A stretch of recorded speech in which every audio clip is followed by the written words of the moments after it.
Good morning students. तो आज हम पढ़ेंगे रिलेशंस। जैसा कि हमने कल पढ़ा था, क्या क्या पढ़ा था हमने कल? ऑर्डर पेयर क्या होता है, जैसे कोई ए बी टाइप।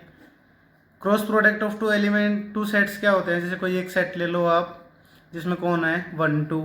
कोई बी सेट ले लो, मान लो उसमें कौन है एक्स और वाई।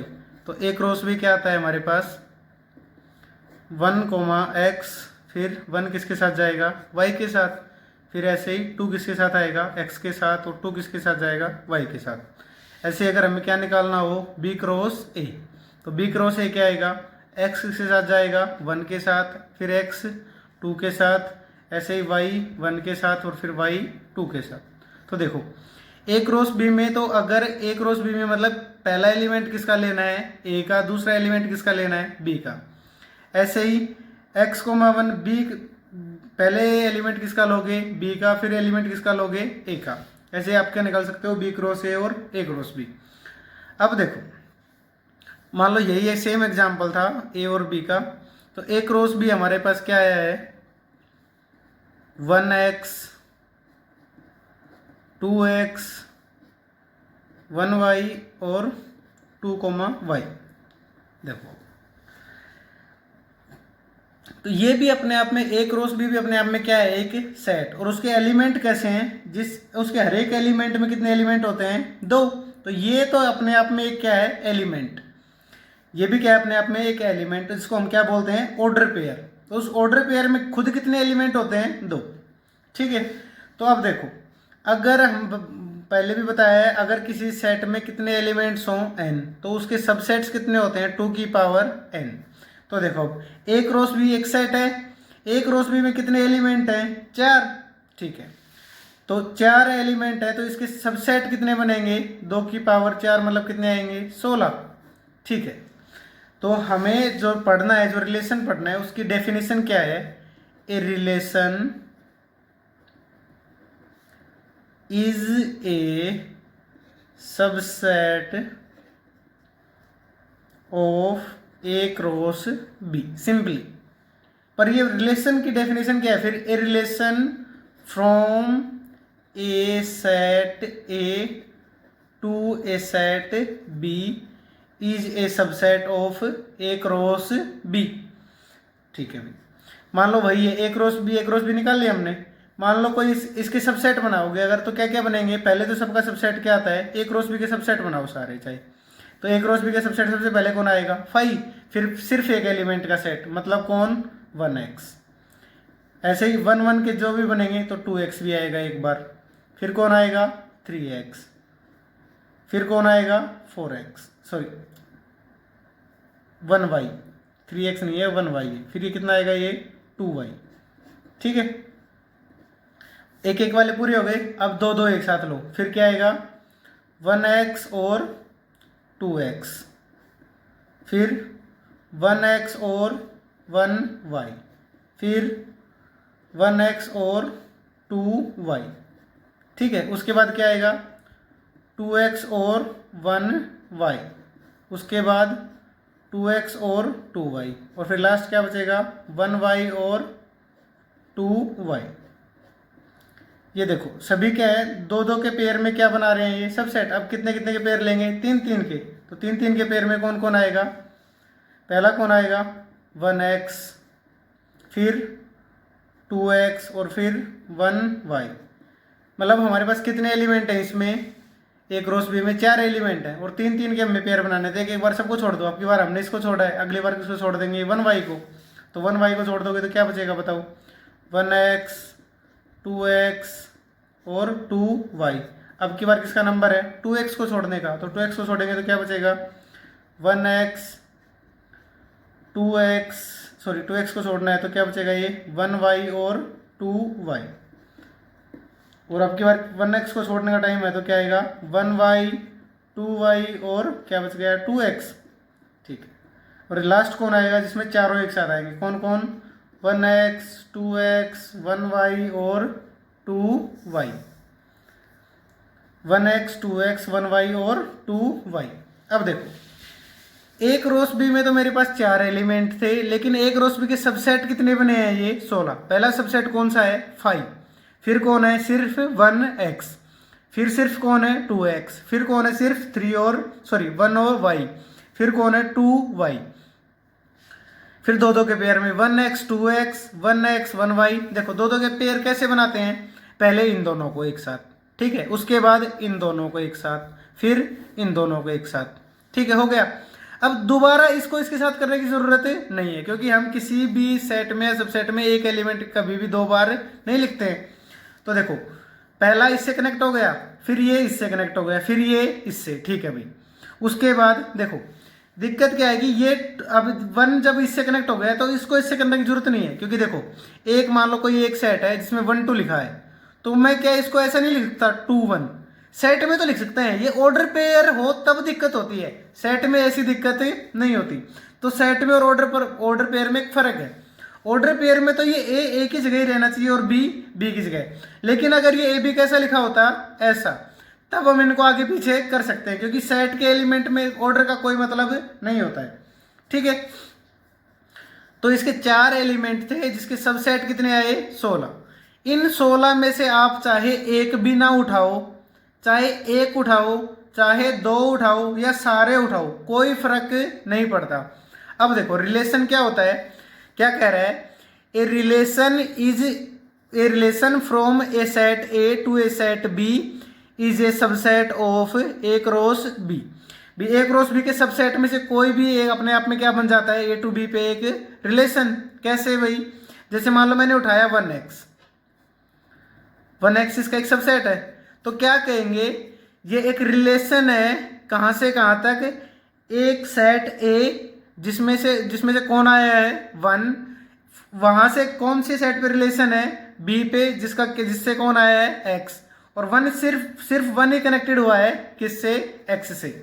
देखो रिलेशन का मतलब फैमिली में रिलेशंस नहीं होते, तो जैसे मान लो किन्हीं दो फैमिलीज के बीच में कोई रिलेशन है, जैसे मान लो ब्रदरहुड का कोई रिलेशन है, तो दो फैमिलीज अपने आप में क्या बन गई, एक ए सेट बन गया है, दूसरा क्या बन गया बी सेट, और जो ब्रदरहुड है वो क्या बन गया रिलेशन।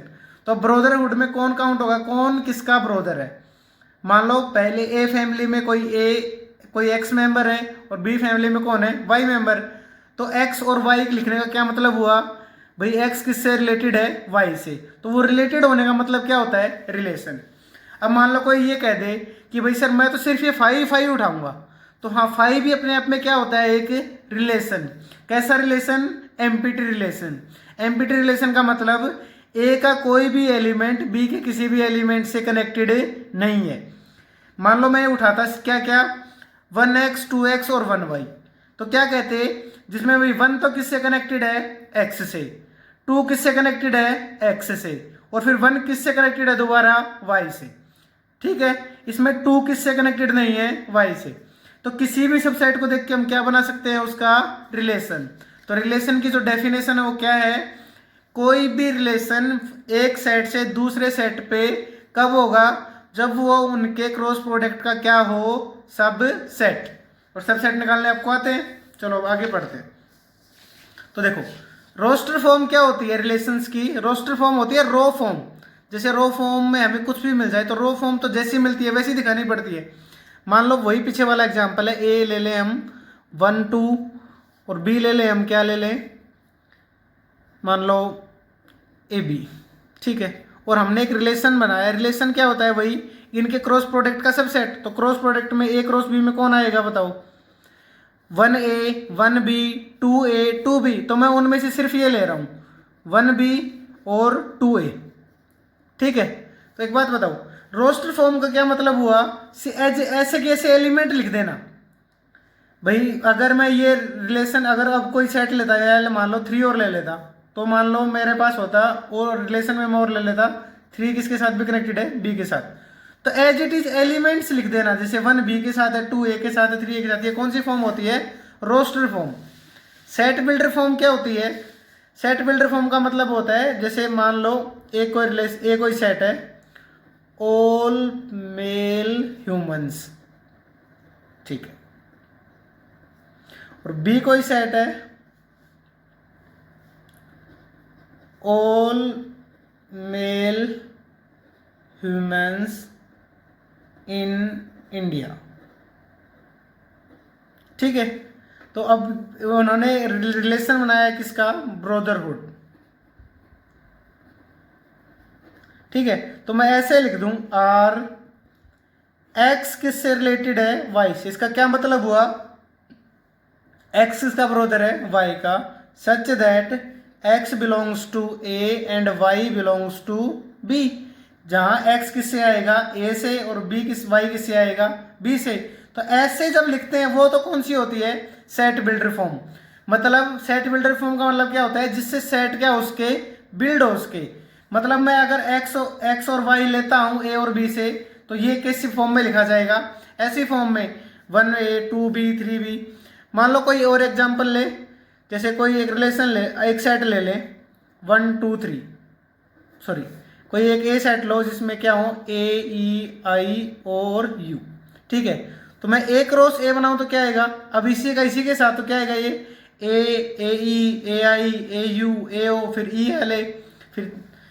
तो मैंने मान लो इनमें से दो एलिमेंट उठाए, ई आई के साथ कनेक्टेड है और ओ यू के साथ कनेक्टेड है ना। तो एक रिलेशन बनाया मैंने कैसा, ए क्रॉस ए में तो बहुत सारे आएंगे, लेकिन इनसे हम क्या बनाने, रिलेशन। रिलेशन में कितने एलिमेंट हैं, सिर्फ दो। ई किससे कनेक्टेड है, आई से, और ओ किससे कनेक्टेड है, यू से। तो इस फॉर्म को तो हम क्या बोलते हैं, रोस्टर फॉर्म, और इस फॉर्म को हम क्या बोलते हैं, सेट बिल्डर फॉर्म। अब देखो डायग्राम कैसे लिखते हैं, जैसे वही है, कोई एग्जांपल ले लो 1 2 3, और इधर ले लेते हैं हम ए बी और सी। ये कौन सा रिलेशन है, आर, यहाँ से यहाँ पे। ये कौन सा सेट है, ए, और ये कौन सा सेट है, बी। तो एरो डायग्राम से कैसे दिखाएंगे, मान लो मेरे पास रिलेशन क्या होता है, 1b और 3c है। तो क्या दिखाएंगे, 1 किससे कनेक्टेड है, सी से, 3 किससे कनेक्टेड है, ए से। और ये रिलेशन कुछ भी हो सकता है, वो बस किस में होना चाहिए, ए क्रॉस बी में। और इनका ए क्रॉस बी क्या आएगा, 1a 1b 1c, फिर 2a 2b 2c 3a 3b और 3c। तो ये इसका क्या है, डायग्राम, जिसको क्या बोलते हैं, एरो डायग्राम बोलते हैं इसको। अब देखो types of relation. Types of relation, सबसे पहले क्या आती है, आइडेंटिटी रिलेशन। आइडेंटिटी रिलेशन क्या होता है, देखो मान लो मेरे पास एक ए सेट है, ये 1 2 3 4 5, ठीक है। तो अब मेरे को पहले तो रिलेशन बनाने के लिए मेरे को क्या चाहिए, क्रॉस प्रोडक्ट। तो अगर एक ही सेट है तो इसका क्रॉस प्रोडक्ट किससे लेंगे, इसी के साथ। मतलब ए क्रॉस ए निकालना पड़ेगा। बताओ अगर ए में कितने एलिमेंट है, 5, तो ए क्रॉस ए में कितने होंगे, 5 गुणा 5 25। अब वो सारे 25 के 25 लिखने की जरूरत नहीं है आपको। ए क्रॉस ए बनेगा तो वही क्या बनेगा भाई, पहले 1 1 के साथ, फिर 1 2 के साथ, कहाँ तक 1 5 के साथ, फिर 2 1 के साथ, 2 2 के साथ, और 2 5 के साथ। ऐसे ही कहाँ तक 3 1 से 3 5, और ये कहाँ तक चलेगा 5 1 से लेके लास्ट में कहाँ तक 5 5। तो कहीं तो 4 4 भी आया होगा, और कहीं क्या भी आया होगा 3 3। तो देखो ये क्या बन गया, पूरा ए क्रॉस ए बन गया। ठीक है, इसका कोई भी सबसेट उठाऊं मैं तो वो क्या बनेगा, अपने आप में एक रिलेशन। वो रिलेशन आइडेंटिटी कब होगा, आइडेंटिटी रिलेशन क्या कहता है, कोई भी आर रिलेशन कैसा होगा, आइडेंटिटी कब, if A is related to A only. मतलब एलिमेंट सिर्फ किससे रिलेट करना चाहिए, खुद का एलिमेंट खुद से। तो पहली बात तो यहाँ दो डिफरेंट सेट नहीं हो सकते, क्योंकि अगर दो डिफरेंट सेट हुए तो एक रो से ए आर ए का मतलब ही पैदा नहीं होता। क्यों, क्योंकि ए ये एलिमेंट किससे आता है, पहले सेट से, ये किससे आता है, दूसरे सेट से। तो अगर ये दो सेट अलग अलग सेट हैं तो सेम एलिमेंट तो दोनों में अलग अलग मिलेंगे नहीं। तो जब मिलेंगे नहीं तो यहाँ पे आइडेंटिटी की बात नहीं होगी। तो जब आइडेंटिटी की बात करते हैं तो हम सिर्फ एक ही सेट लेते हैं, उसका क्रॉस प्रोडक्ट उसी से करेंगे। ये लिख लिया। इसका मतलब क्या हुआ, ए आर ए ओनली। इसका मतलब ये है एलिमेंट खुद सिर्फ किससे कनेक्ट होना चाहिए, खुद से। तो अगर मैं आर को ये लूं 1 1 2 2 3 3 4 4 और 5 5, एक तो ये लिया R1। R2 मैंने लिया है 1 1 2 2 3 3 बस, और 4 4 भी ले लो चाहे 4 4। और एक रिलेशन मैंने R3 बनाया है, उसमें है 1 1 2 2 3 3 4 4 5 5 और एक और ले लो एक्स्ट्रा 1 2। तो देखो आइडेंटिटी रिलेशन क्या कहता है, अगर खुद एलिमेंट खुद से कनेक्टेड हुआ तो पहले तो सारे एलिमेंट क्या होने चाहिए, खुद से खुद कनेक्टेड, कोई भी मिसिंग छूटना नहीं चाहिए। और दूसरा, कोई भी एलिमेंट किसी दूसरे एलिमेंट से कनेक्टेड नहीं होना चाहिए। तो देखो R1 मैंने क्या लिया है, इसमें क्या है, 1 किससे कनेक्टेड है, 1 से, 2 2 से है, 3 3 से है, 4 4 से है, 5 5 से है। तो क्या सिर्फ 5 ही एलिमेंट खुद से कनेक्ट होने चाहिए, क्योंकि हमारे पास थे ही कितने, 5, तो 5 एलिमेंट ही तो खुद से हो सकते हैं। तो भाई ये R1 क्या बनेगा मेरे पास, आइडेंटिटी। अब R2 देखते हैं, R2 में देखो 1 1 से है, 2 2 से है, 3 3 से है, 4 किससे है, 4 से। लेकिन हमारे पास A में कितने एलिमेंट थे, 5, तो यहाँ पे कौन भी होना चाहिए था, 5 5। किसके लिए, R2 को क्या बनाने के लिए, आइडेंटिटी। इसका मतलब R2 रिलेशन जो है वो कैसा रिलेशन नहीं है, आइडेंटिटी रिलेशन नहीं है। R3 क्या है, 1 1 2 2 3 3 4 4 5 5 और 1 2।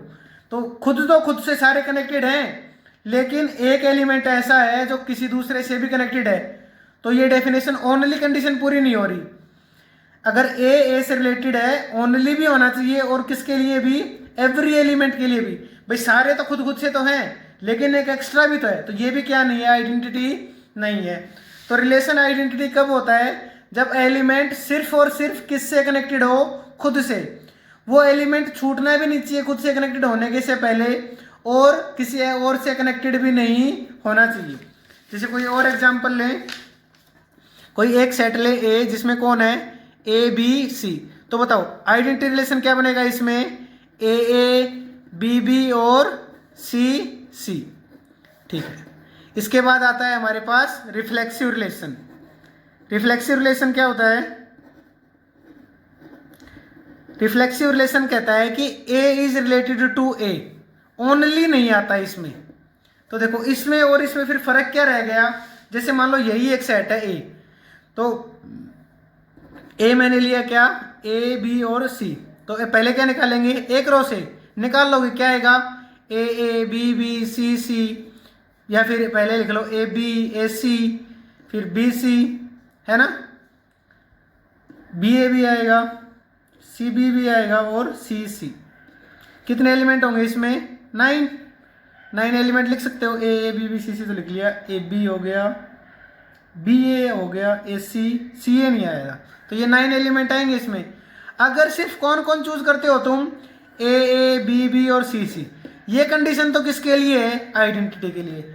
रिफ्लेक्सिव क्या कहता है, ये तीनों तो होने मेरे में भी जरूरी है, पर इसके अलावा अगर कोई आ जाए तो मुझे कोई टेंशन नहीं है।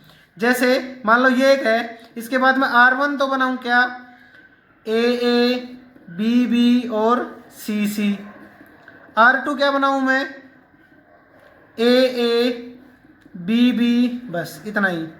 R3 क्या बनाऊं मैं, ए बी बी सी सी और ए और सी। तो देखो आइडेंटिटी तो क्या कहता है, जितने भी एलिमेंट सेट में वो सारे खुद से कनेक्ट होने चाहिए, कोई छूटना भी नहीं चाहिए इसमें से, और कोई एलिमेंट दूसरे से कनेक्ट भी नहीं होना चाहिए। तो R1 वो दोनों कंडीशन पूरी कर रहा है, मतलब R1 कैसा है, आइडेंटिटी। R1 कैसा है, आइडेंटिटी। और रिफ्लेक्सिव क्या कहता है, भाई हर एक एलिमेंट खुद से कनेक्ट होना चाहिए, बाकी वो दूसरे से हो जाए ना हो मेरे को फर्क नहीं पड़ता, तो सब खुद से हैं। तो ये आइडेंटिटी भी है और कैसा भी है, रिफ्लेक्सिव भी। अब R2 क्या कह रहा है, ए से है, बी बी से है, पर सी से नहीं है, तो ये आइडेंटिटी तो नहीं है, क्योंकि आइडेंटिटी क्या कहता है, हर एक एलिमेंट होना चाहिए। ये रिफ्लेक्सिव भी नहीं है, क्योंकि रिफ्लेक्सिव भी हर एक तो वो भी मांगता है कि भाई सी तो होना चाहिए, बाकी एक्स्ट्रा हो या ना हो फर्क नहीं पड़ता। R3 देखो, ए बी बी सी सी और ए सी, तो हर एक एलिमेंट तो अपने आप से कनेक्टेड है, पर कोई एलिमेंट किसी दूसरे से भी है, तो ये आइडेंटिटी तो नहीं है, पर ये कैसा है, रिफ्लेक्सिव। क्यों, क्योंकि खुद से सारे कनेक्टेड है, और रिफ्लेक्सिव सिर्फ इतना ही कहता है कि खुद से कनेक्ट होने चाहिए, बाद में आप किसी से कनेक्ट हो या ना हो कोई फर्क नहीं पड़ता। तो बेटा आपको आज सबको रिलेशन पढ़ने हैं यहाँ तक। Thank you.